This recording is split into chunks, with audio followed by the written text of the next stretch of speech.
Bom, galera, estamos aí mais uma vez, voltamos para fechar esse pacote de calorimetria, termologia, né? Do onde começamos até onde paramos, ou seja, do onde começamos até onde paramos, será a nossa matéria da nossa primeira avaliação, tudo bem? Mas vamos lá, eu falarei isso em aula ainda. Agora a gente vai falar um pouquinho, deixa eu vir para cá, que fica melhor com o efeito de visualização. Vamos falar um pouquinho do calor sensível, do calor específico, capacidade térmica, o calor latente e um pequeno diagnóstico aqui de mudanças de fase referente aos principais estados da matéria, o sólido, líquido e o gasoso. Inclusive, falar em gasoso, há uma diferença entre gasoso e vapor, tá bom? O vapor é uma coisa, o gasoso é outra. Mas a gente verá isso futuramente. Por enquanto, gasoso, tá bom? Bom, vamos lá. Olha, tudo que está aqui já foi dito em aula, é apenas um lembrete, não é nenhum bicho de 7 cabeças, tá bom? Apenas algumas aplicações de questões, exemplos que a gente deu em aula, refazer os exemplos, refazer as questões, fazer novas questões, tá bom? Questões da plataforma, como eu disse, vou usar bastante a plataforma.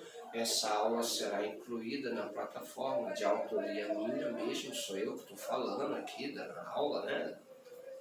Claro, pode ter mais alguém aqui, mas está invisível, ninguém está vendo, nem eu. Enfim, isso não nos interessa, isso já é outro departamento. A física não consegue explicar isso. Mas vamos lá. Falamos de calorimetria, termometria, né? Falamos o conceito de temperatura, o conceito de calor, a diferença entre temperatura e calor. Falamos das escalas de temperatura, Celsius, Kelvin, Fahrenheit, quando transformar uma para outra, demos as fórmulas, as variações de uma também para outra, quando demos as fórmulas, né? E fechamos com alguma coisa relativa à temperatura, da qual eu não me lembro, mas que também é bastante importante. Falamos do zero absoluto, acho que foi esse o último ponto. E aí falamos que na próxima aula, que no caso agora, dando continuidade e encerrando, falaremos do calor sensível e o calor latente. Bom, vamos lá. O que é o calor sensível?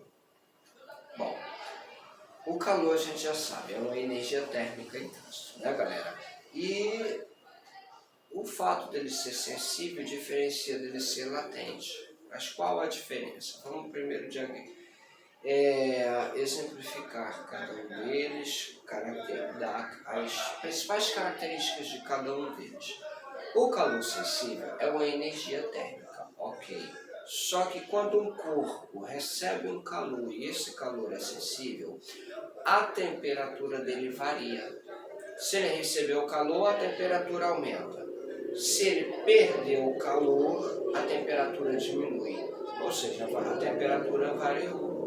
O calor transitou pelo corpo, entrou ou saiu, entrou e saiu.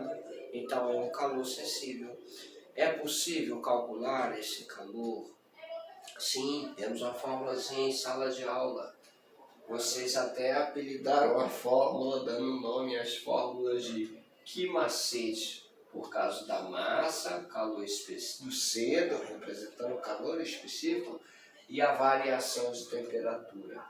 E o Qzão, um Q, letra Q maiúscula, né, significa calor pra gente. E aí ficou como que macete.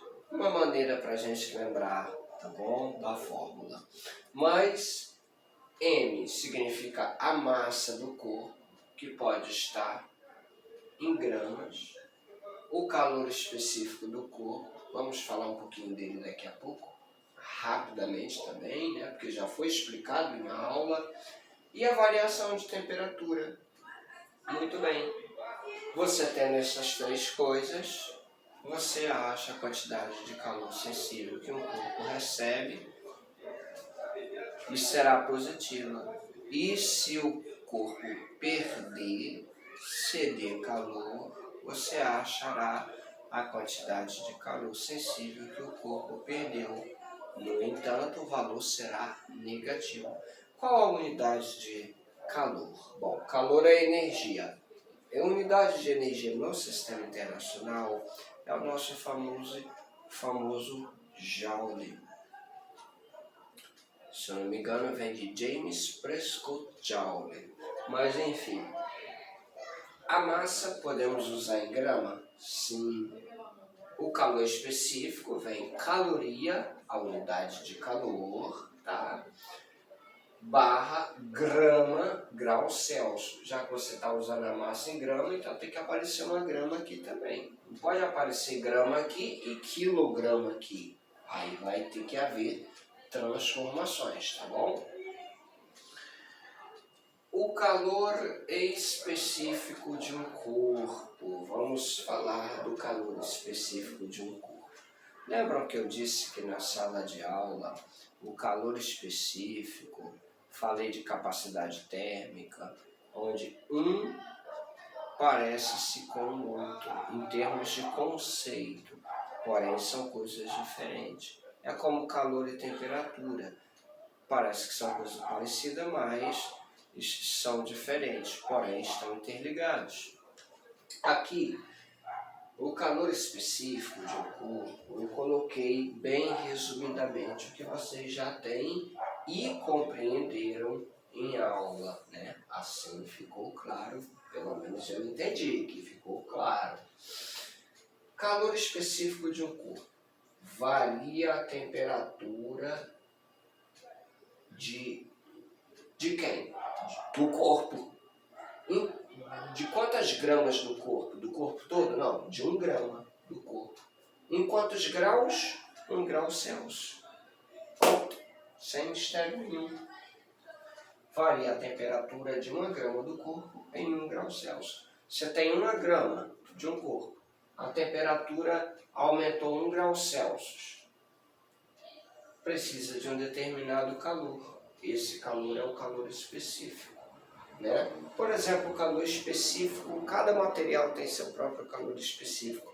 O calor específico da água, por exemplo, é 1 ou 1,0, como você queira chamar.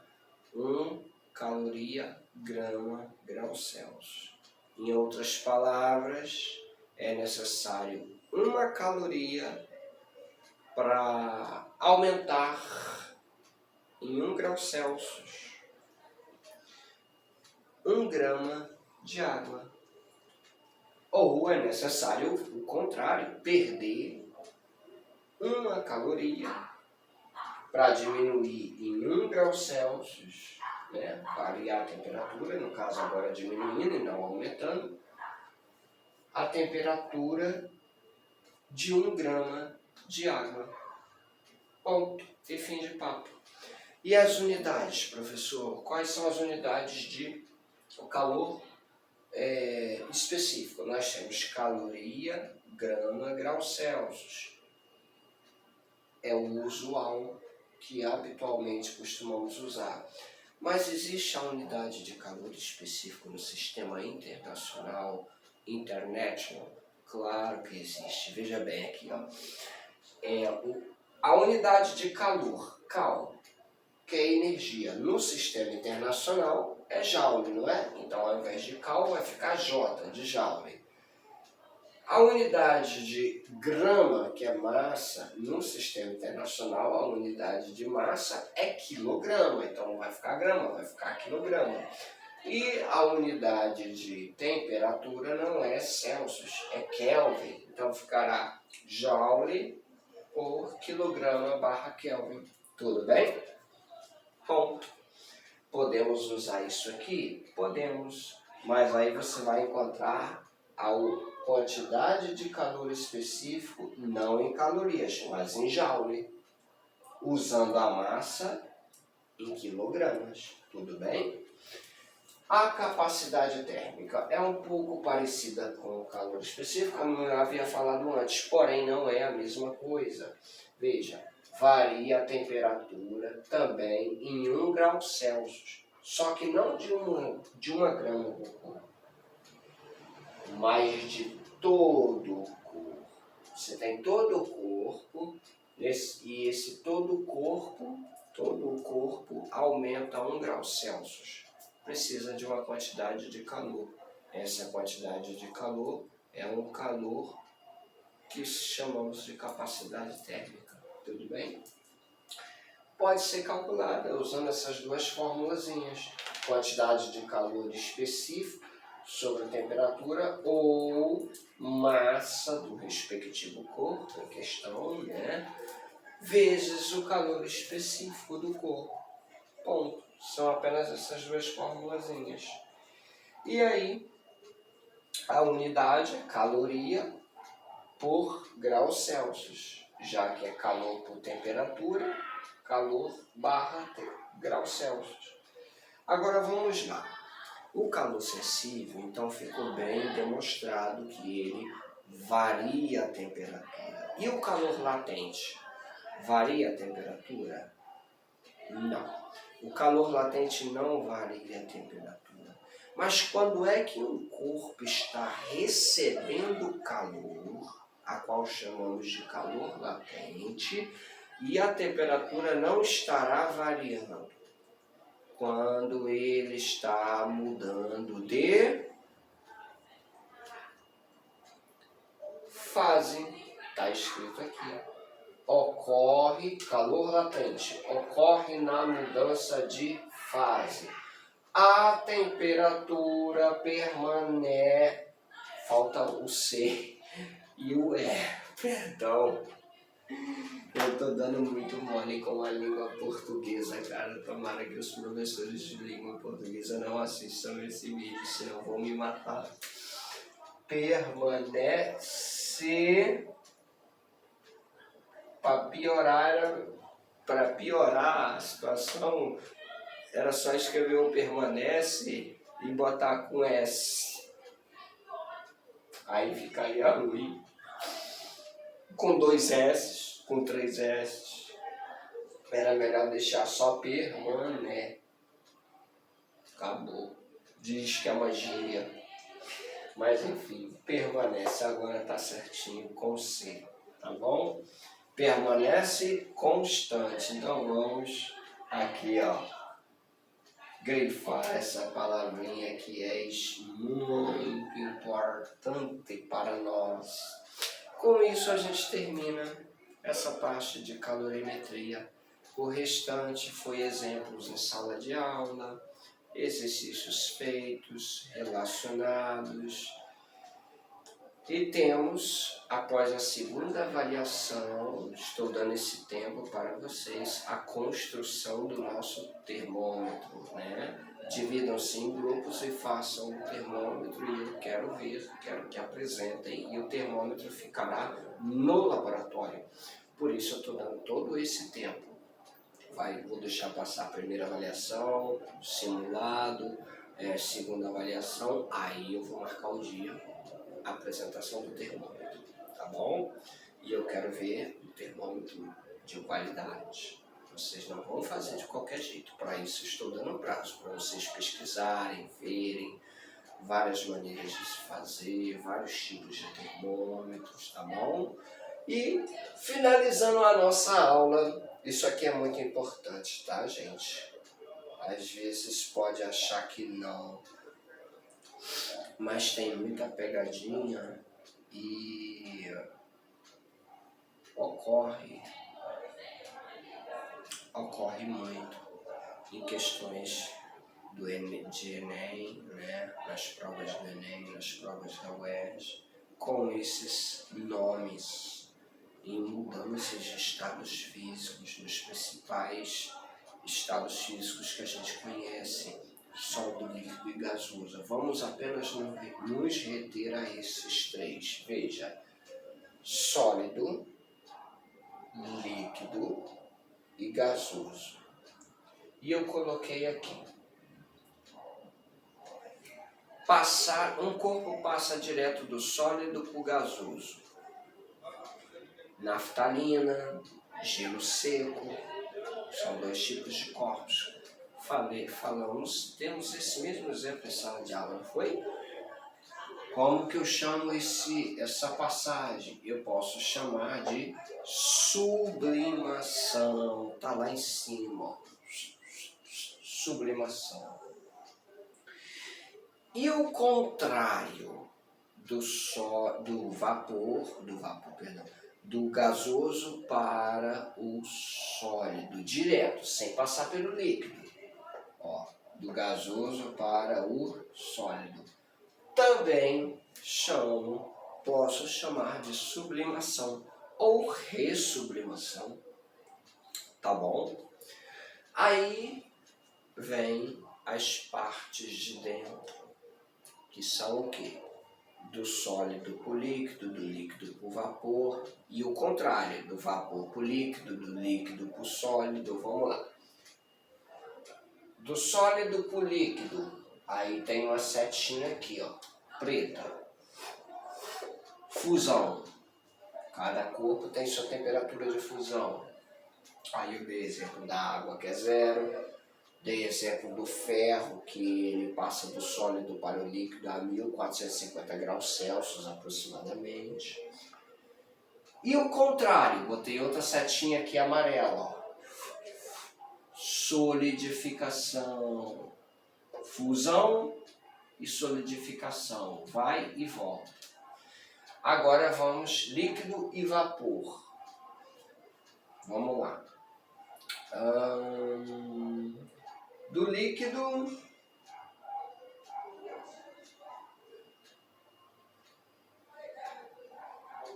acho que eu não coloquei. Vou colocar agora. Uma setinha para cá. Líquido para o vapor. Evaporação. Não é? Evaporação. Evaporação.